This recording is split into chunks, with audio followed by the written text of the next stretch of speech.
Uma vez que eu preguei na quarta, que parece que foi ontem. Então, os dias estão voando. Eu não sei se você tem tido essa mesma impressão, mas os dias estão assim, voando mesmo.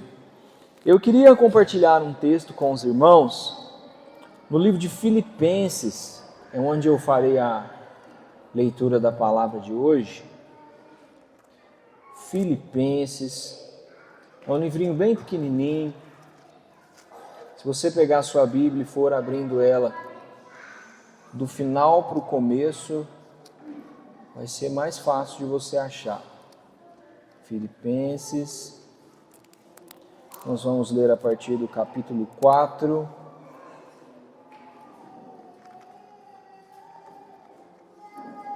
Filipenses, capítulo 4. Nós iremos ler a partir do versículo 6.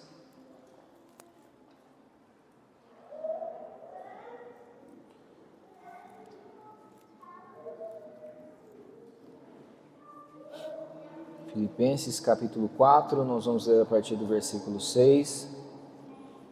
Enquanto você vai achando, eu quero te falar que eu estou muito feliz. Estou muito feliz com os irmãos, que hoje, quando eu cheguei, tem um monte de gente me contando coisa boa. E se os irmãos estão felizes, é porque a igreja também está ficando feliz. E tem um outro detalhe, que graças a Deus, irmãos, para vocês pode ser muito pouco, mas para nós é mais uma conquista. A gente conseguiu comprar um equipamento de iluminação para a igreja. E, gente, essas luzes que a gente vê elas aqui, quando a gente quer trocar de cor hoje, a gente tem que pôr escada de uma em uma, regular uma por uma. E a gente comprou uma mesa de iluminação que vai ser muito simples. Você vai fazer assim, vai estar verde, você vai fazer assim, vai estar vermelho, você vai fazer assim, vai estar amarelo, sei lá. Vai ser muito, muito bênção. E agora nós estamos orando por 2 ares condicionados, um para cada sala ali, porque as crianças estão passando calor. Tem um que o nosso irmão Alisson está tentando ajudar a gente, e a gente está tentando conseguir mais um. Se você puder nos ajudar, se a gente tiver crianças bem treinadas ali, bem confortáveis para ouvir a palavra, daqui a alguns anos a gente vai ter homens de Deus que vão manusear a palavra muito, muito bem. Então, se você puder ajudar a gente, talvez você está aí, sabe um jeito de ajudar, conhece alguém, fala comigo depois do culto, amém? Vamos lá então, eu queria que você marcasse a sua Bíblia onde ela está parada, que você pudesse levantar ela assim para o alto, o mais alto que você puder. Que você pegasse o seu celular também, se você pode.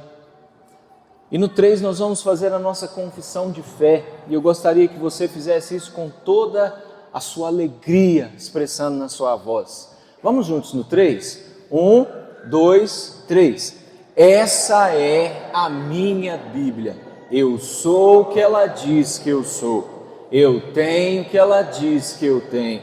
Eu posso fazer o que ela diz que eu posso fazer. Hoje eu serei tocado pela palavra de Deus.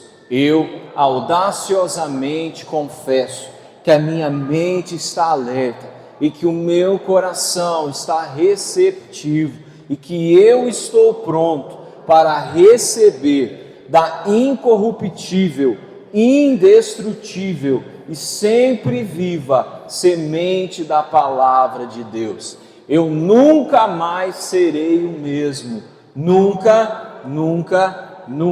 em nome de Jesus, amém. Ainda de pé, vamos fazer a leitura da palavra.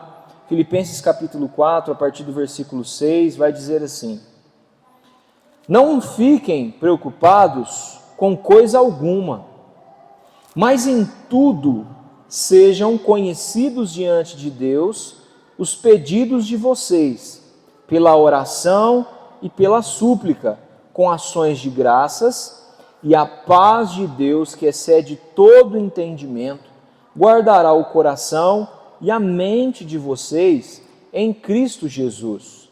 Finalmente, irmãos, tudo que é verdadeiro, tudo que é respeitável, tudo que é justo, tudo que é puro, tudo que é amável, tudo que é de boa fama, se alguma virtude há e se algum louvor existe, seja isso o que ocupe o pensamento de vocês, o que também aprenderam, receberam e ouviram de mim, e o que viram de mim, isso ponham em prática, e o Deus da paz estará com vocês. Você pode se assentar. Eu fui bem ousado nessa noite, e eu escolhi trazer para essa terça de culto fé, para nós falarmos sobre um tema que todo mundo sabe que é perigoso, mas ninguém tem coragem de falar. Olha aqui para mim. Não perca a sua sanidade. Em outras palavras, meu irmão e minha irmã, não fique louco, por favor, nós precisamos de você. O reino de Deus precisa da sua sanidade. Os seus filhos precisam da sua sanidade. O seu esposo, a sua esposa precisam de você bem lúcido. Você, o seu trabalho, as coisas que você faz, os empreendimentos que você investe, enfim, a sua vida precisa que você esteja no uso pleno da sua sanidade. Você está comigo aqui? E qual é o grande problema de mantermos a nossa mente sã? O problema é o seguinte: o mundo tem feito tudo para que a gente fique meio doidinho. O mundo tem feito de tudo, e eu não estou falando mundo só a respeito das potestades de Satanás, eu estou falando das nossas ocupações. A gente às vezes levanta o dia, trabalha o dia todo, atende um monte de gente, fala com um monte de gente, a gente termina o nosso dia e a gente olha na agenda que a gente programou e a gente fala: meu Deus, eu não fiz nem metade do que eu gostaria de fazer. Os nossos dias têm sido assim, a vida tem passado muito rápida. Se fôssemos pôr a nossa vida que a gente leva hoje no século 21 e comparar com a vida de alguém do século 16, provavelmente as pessoas do século 16 elas olhariam para nós e provavelmente diriam: meu Deus, como vocês aguentam andar em pressão desse jeito? Porque a vida, ela tá e ela é essa loucura que nós estamos acostumados. As pessoas, elas passam por nós e às vezes se você não cumprimenta alguém, se você não fala com alguém, a pessoa pode achar que você está com raiva dela, mas na verdade você só está ligado no 220 com um monte de coisa que você precisa fazer. Faz sentido ou só sou eu que sou o pecador nessa noite? A nossa vida é assim. Só que qual é o grande problema? Todos nós corremos um sério risco de deixarmos toda a nossa vida passar e ela terminar, e a nossa vida nada mais ser do que viver uma vida apagando incêndio dos outros, resolvendo problema dos outros, ou cumprindo agenda em cima de agenda e não entendendo o propósito do que Deus tem para nós aqui nessa terra. Porque deixa eu te contar uma coisa, a sua vida pode ser muito bacana só pagando boletos, mas Deus te fez para coisas a mais que só pagar boletos. A sua vida pode ser muito interessante, o seu emprego pode ser muito interessante, as suas ocupações podem ser muito privilegiadas, mas Deus te fez e me fez com um propósito, e dentro desse propósito, Ele não vai olhar no grande dia quanto dinheiro nós fizemos, Ele não vai olhar no grande dia em quantos concursos nós passamos ou quanto a nossa agenda foi lotada. Ele vai requerer de nós apenas uma coisa: aquilo que Ele nos fez para ser. O resto é resto. As conquistas, glória a Deus, mas foi só um plus. As nossas agendas lotadas foi só um plus. Mas o propósito de Deus é que nós possamos cumprir o propósito dEle sobre nós. Você está aqui comigo? Agora fica uma grande pergunta: como que a gente faz isso? Como que a gente mantém a sanidade? Como que a gente mantém a agenda de tudo que a gente faz e ainda continua correndo essa corrida da fé? E aqui eu tenho algo para te falar. Se nós fôssemos comparar a geração do século XVI, como eu disse, com a geração de hoje, eles provavelmente se assustariam conosco. Mas eu quero te lembrar que os seus pais não têm tanta diferença assim da sua geração. E eu acho engraçado que os nossos pais, eles davam conta de fazer tudo o que eles precisavam fazer e ainda permanecer de pé e ainda não desistir dos seus compromissos. Faz sentido? E por que a nossa geração, ela tem cada vez mais sido uma geração que ela batalha não para trabalhar, ela batalha não para fazer as suas coisas, mas ela batalha para ter um atestado médico, para passar num laudo pericial, para, se Deus quiser, ter uma doença psicológica que afeta a cabeça dela, para finalmente ela conseguir um benefício e aí sim ela ficar tranquila na casa dela, vivendo o que ela acha que ela precisa viver. Posso te falar uma coisa?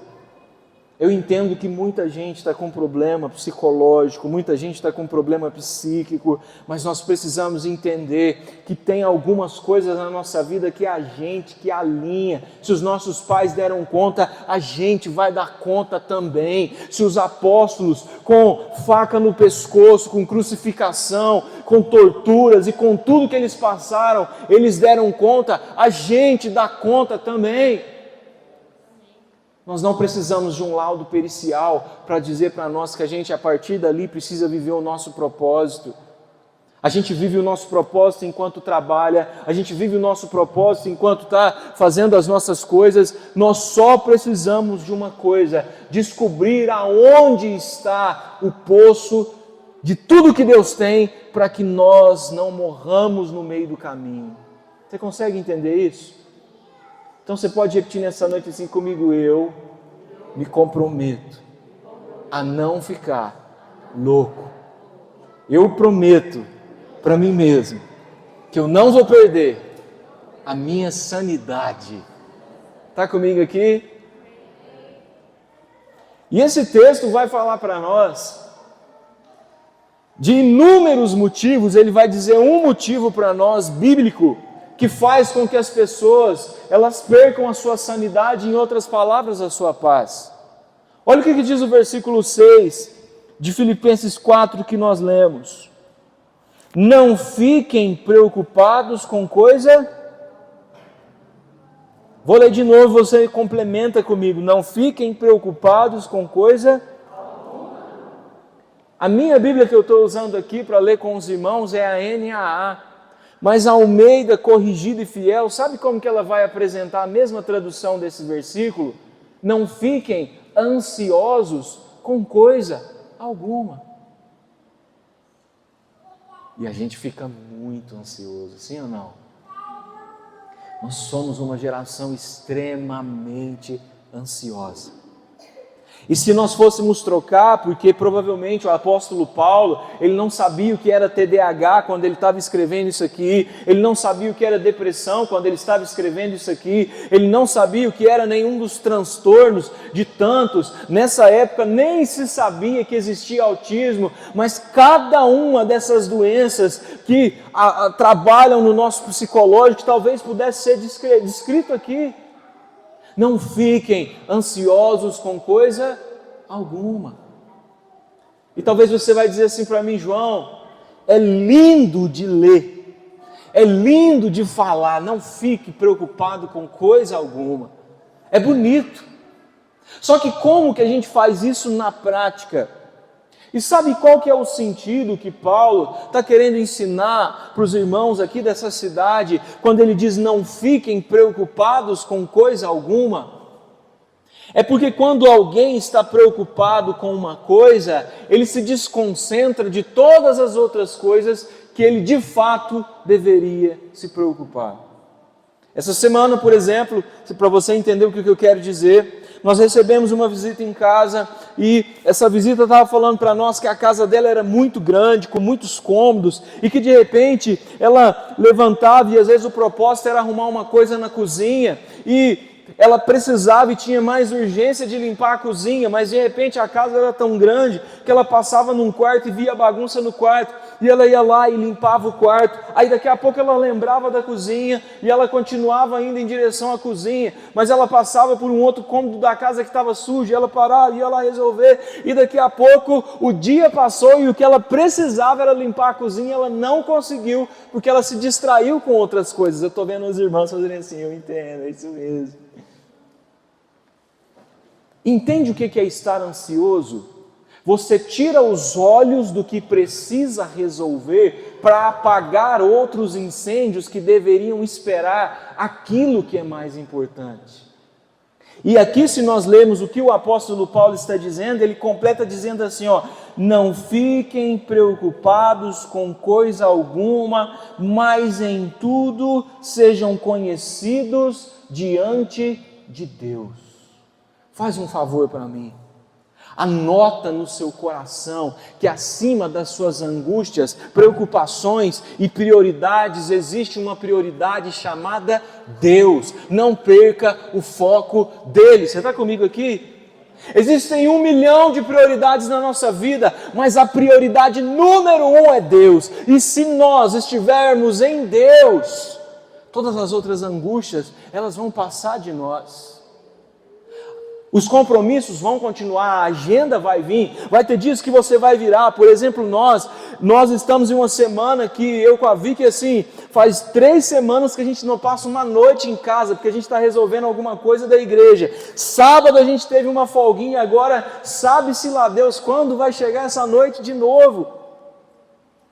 E quando a gente olha para isso, a gente fica angustiado, meu Deus, ansioso, meu Deus, como que a gente vai fazer? É muita coisa, é muito compromisso, mas eu me lembro que eu estou trabalhando para alguém que não é o dinheiro que está me pagando. A Bíblia diz que o meu salário é a coroa da vida, então está tudo bem. A minha angústia mudou de foco, eu estou olhando para o lugar certo, e quando eu olho para o lugar certo, eu aprendo a não me distrair com as outras coisas que não interessam. Entenda uma coisa nessa noite, eu não estou dizendo que as coisas que você está vivendo, elas não merecem a sua atenção, e elas não são um verdadeiro motivo para você ficar angustiado. Mas talvez nessa noite, se você entender que se você parar de olhar mais para os seus problemas e começar a olhar mais para Jesus, talvez toda essa angústia do seu peito, ela vai se amenizar, porque você está olhando para o foco certo. Entenda isso, por favor. Nós não podemos nos deixar ao luxo de morrermos para os nossos problemas e não entregarmos o nosso melhor para Deus. Nós temos que ter problemas até a hora que esse relógio ele bate 10, 9, 8, 7, 6, 5, 4, 3, 2, 1, 0. O relógio começou, a primeira corda da guitarra bateu, os nossos problemas acabaram, porque a nossa prioridade tem que ser a adoração. Você consegue entender? Assim a gente vai vencer as nossas angústias, assim a gente vai tirar o foco dos nossos problemas e vai colocar o nosso foco no lugar certo. Só que Deus, Ele é profundo demais quando Ele vai nos ensinar uma coisa. E esse versículo ele continua dizendo assim, se nós olharmos no verso 6. Não fiquem preocupados com coisa alguma, mas em tudo sejam conhecidos diante de Deus os pedidos de vocês, pela oração, pela súplica e com ações de graça. Eu não sei se todos os irmãos sabem, mas eu dou aula numa faculdade em Varginha.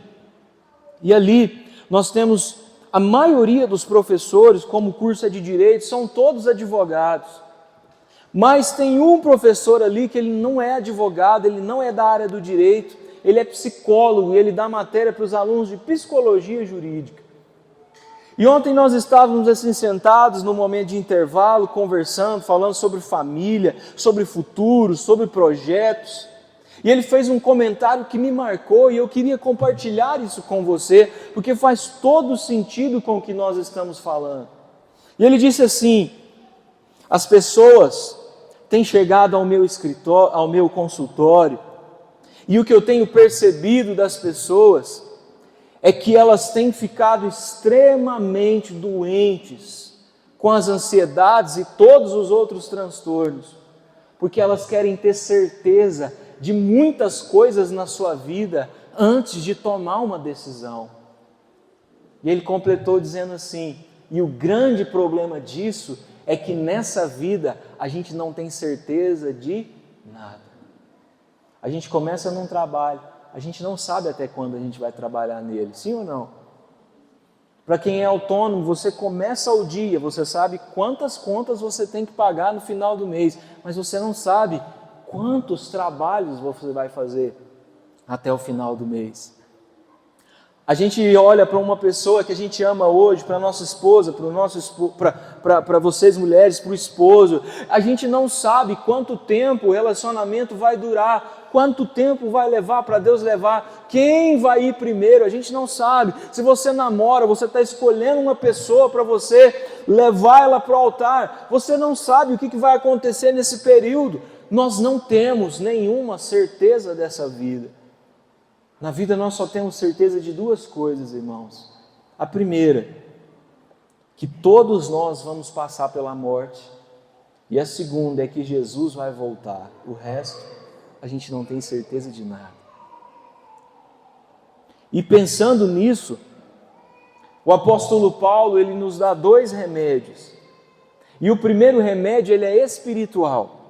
Porque nós sabemos que a nossa sanidade, ela vai depender de algumas coisas. Nós somos seres tricotômicos, segundo a teologia. O que é isso? Nós somos compostos, dentro de mim e de você, tem três coisas que fazem eu ser eu e você ser você. O seu corpo, a sua alma e o seu espírito. Está comigo aqui?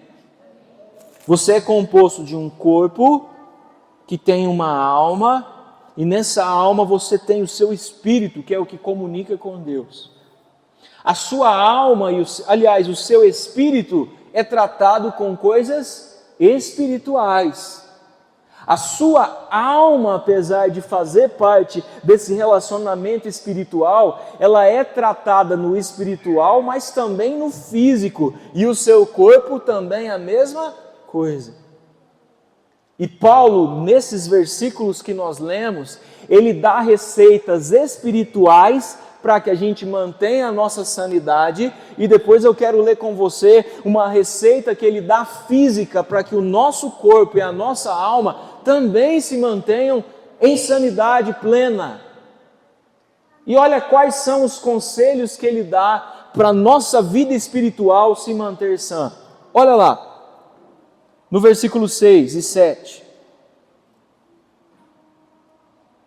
Mas em tudo sejam conhecidos diante de Deus os pedidos de você pela oração, pela súplica e com ações de graça. Você vai repetir isso comigo em nome de Jesus. Repete assim comigo: oração, súplica e ação de graça.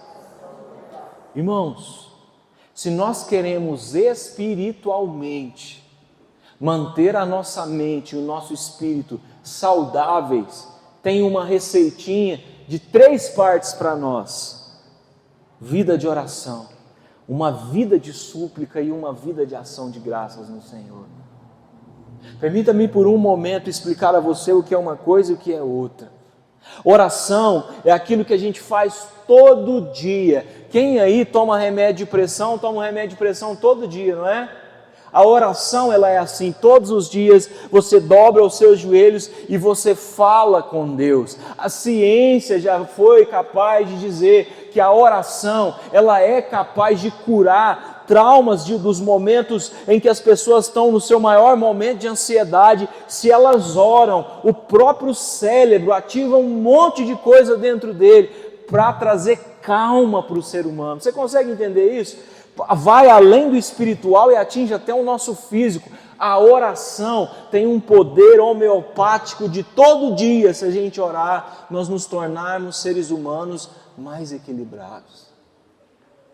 Só que de vez em quando, a gente ora pela nossa manhã e a gente ora à noite, mas no meio do dia acontecem situações que, ainda que nós estejamos orados, alguma coisa mexe demais com a gente.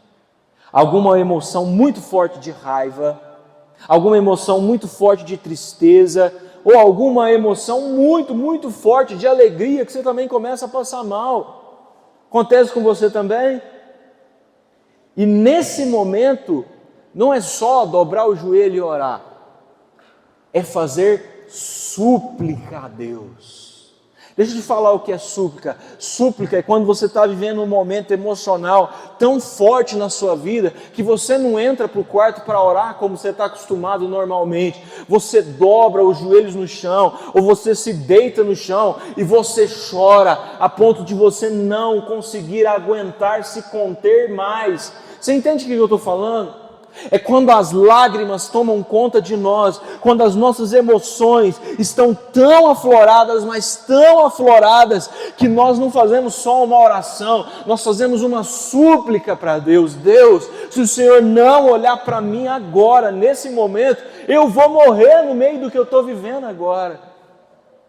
Só que qual que é o nosso problema?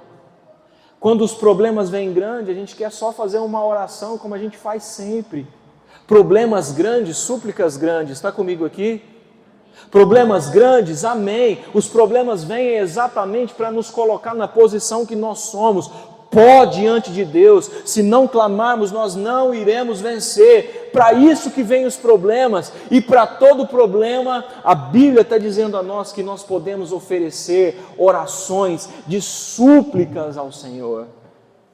E sabe o que me encanta no Evangelho? Que ele diz assim: pode um pai e uma mãe esquecer dos seus filhos, todavia eu, o Senhor, não me esquecerei deles. Tem muita gente precisando entender que não é para suplicar para o prefeito, não é para suplicar para o político que está passando na sua porta pedindo o seu voto. Suplique para aquele que tem todo o poder, o nome dele é Jesus. Súplica. Mas sabe qual é o terceiro remédio que muitas vezes nós não colocamos para dentro do nosso espírito, para dentro da nossa alma? Algo chamado ação de graça. Você pode repetir isso comigo? Ação de graça. Pergunta para esse lindão e para essa lindona que está do seu lado: você sabe o que é ação de graça?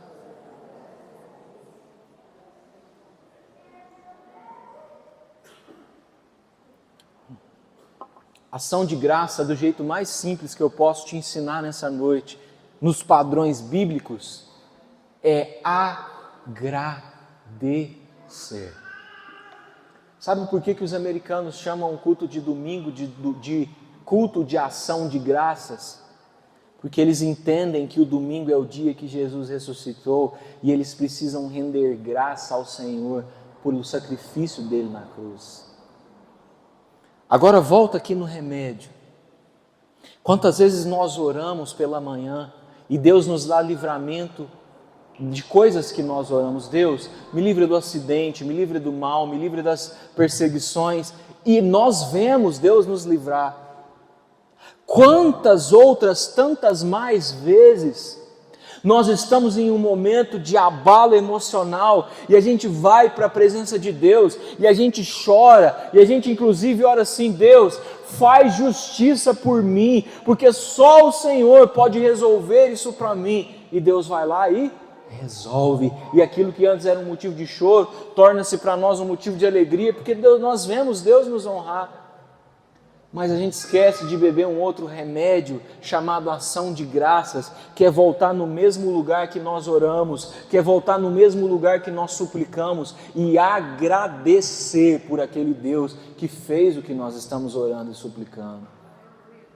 Tem muita gente que perde a sua sanidade, não porque ora pouco ou não porque suplica pouco, mas porque é mal agradecido a Deus e a todas as pessoas que Deus coloca no seu caminho para te ajudar.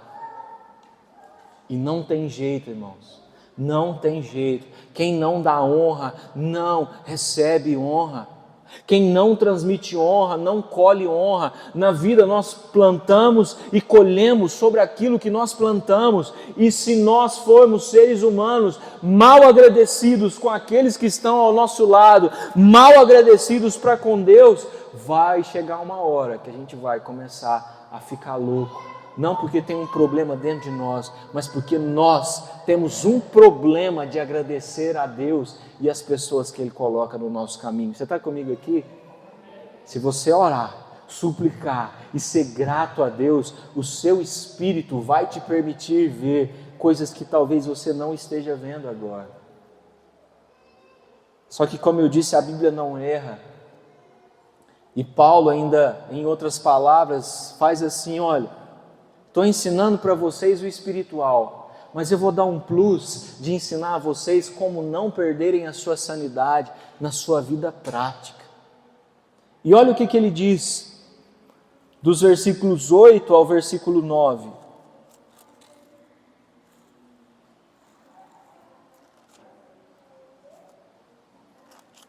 Olha o que ele diz: finalmente, irmãos, tudo que é verdadeiro, tudo que é respeitável, vai prestando atenção nisso, tudo que é justo, tudo que é puro, tudo que é amável, tudo que é de boa fama, se alguma virtude há e se algum louvor existe, seja isso o que ocupe o pensamento de vocês.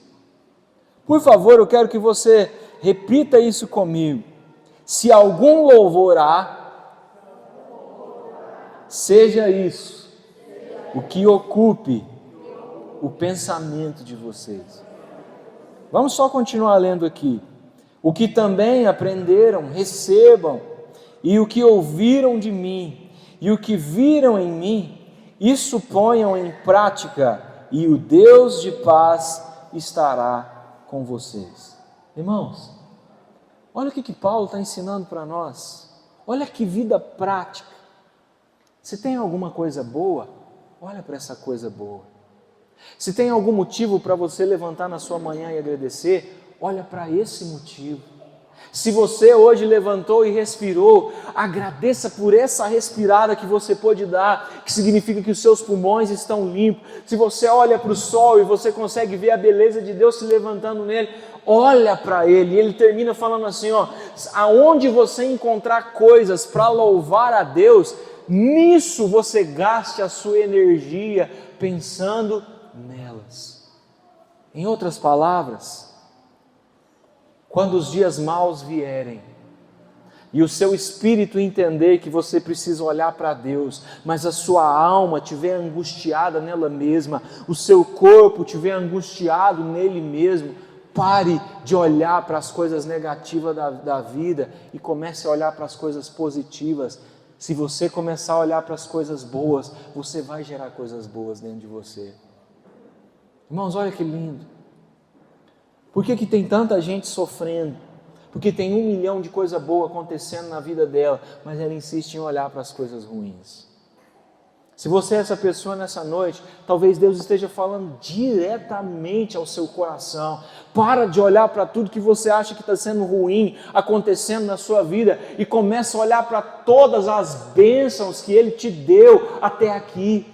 A sua vida é um milagre, você está aqui por um milagre, você é um fruto de bênção, de algum lugar que você saiu, você é um milagre. As coisas que aconteceram na sua vida são um milagre de Deus para você. As pouquíssimas coisas ruins que você está olhando agora não se comparam às glórias que Deus já derramou na sua vida. Se Deus não fizer nada agora e cada um de nós formos visitar o Senhor através da morte, tudo que Ele fez já é bom demais para contar. Existem mais bênçãos e talvez você não está olhando para elas agora, no momento que você está angustiado, mas se nós fizermos uma análise geral da sua vida, você certamente vai ter mais motivos para agradecer do que mais motivos para chorar. Sobre todas as coisas, olhe para aquilo que é bom. Sobre todas as tristezas, olhe para aquilo que é bom. Sobre todas as dificuldades, olhe para aquilo que é bom. E eu posso te falar uma coisa. Eu não posso te afirmar, mas eu tenho 90% de certeza que essa carta que Paulo está escrevendo, ele está escrevendo ela enquanto ele está numa prisão. E a prisão não é como o presídio penitenciário, que seria uma prisão de luxo na época de Paulo. As prisões na época dele eram prisões onde eles furavam uma fossa, e na mesma fossa que passava a rede de esgoto, era a mesma fossa que eles colocavam os presos para morar ali, e eles conviviam com esgoto, rato, barata e tudo que tivesse junto, comiam do que jogassem para eles lá.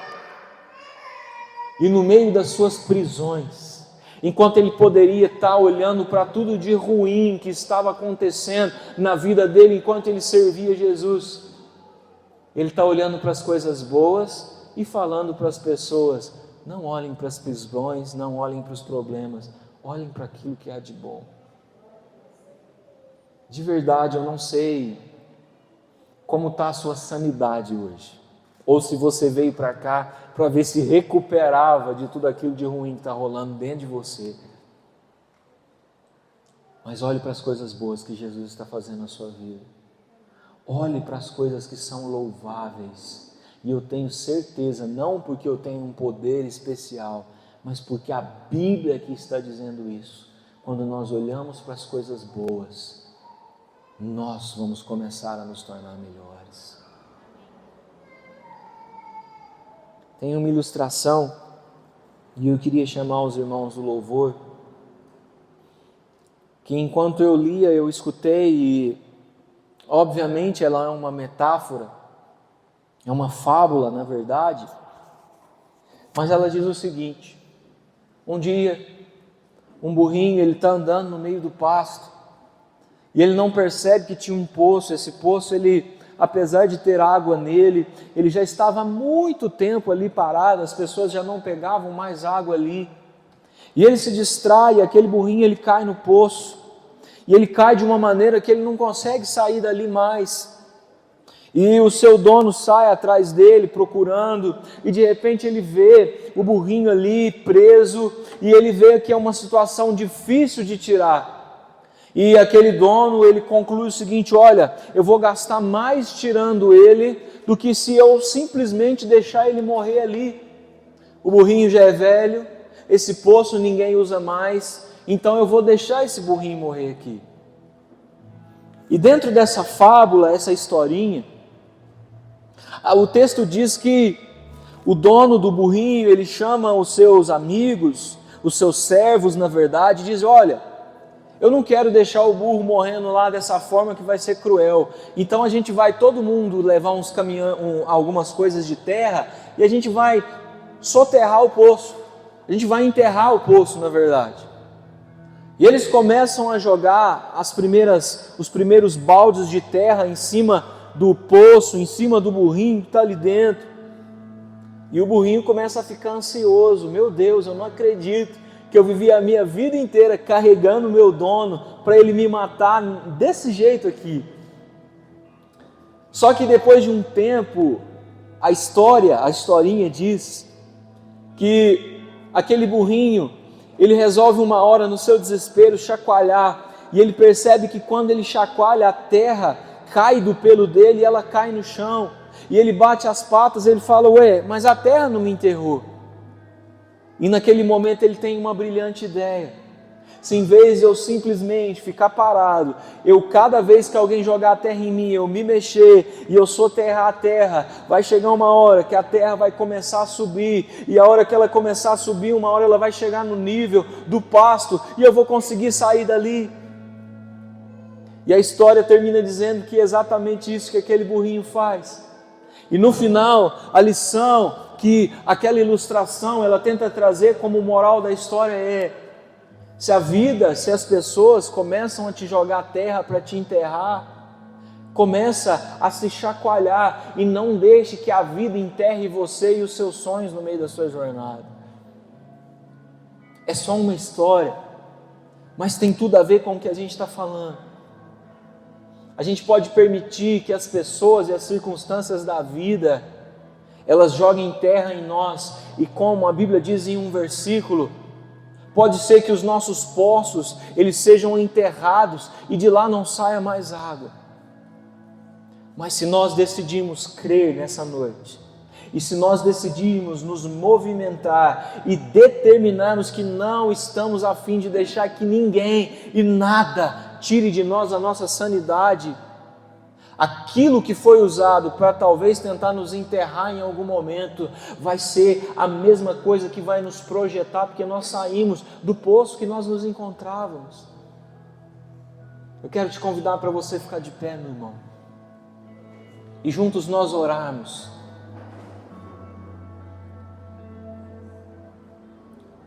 Nessa noite você pode orar, nessa noite você pode suplicar, ou nessa noite você pode fazer a sua ação de graça. Mas eu queria que nessa noite nós pudéssemos orar, para que nada e nem ninguém roubassem a santidade que há dentro do nosso coração. Para que nada e nem ninguém tenha o poder de tirar de nós a paz que nós sentimos cada vez que a gente entra num culto, cada vez que a gente recebe a palavra, para que nada e nem ninguém roube de nós a alegria no coração que nós tínhamos quando a nossa jornada começou, e hoje, porventura, nós não estamos num dia tão bom assim quanto nós gostaríamos.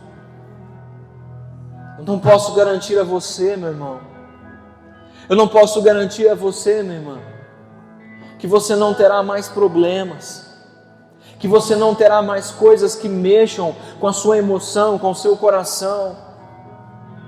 Mas eu garanto a você que se esses momentos chegarem e você tiver Jesus, você vai começar a enxergar paz no meio do caos. Você vai começar a ver coisas para agradecer no meio de circunstâncias que não são tão boas assim.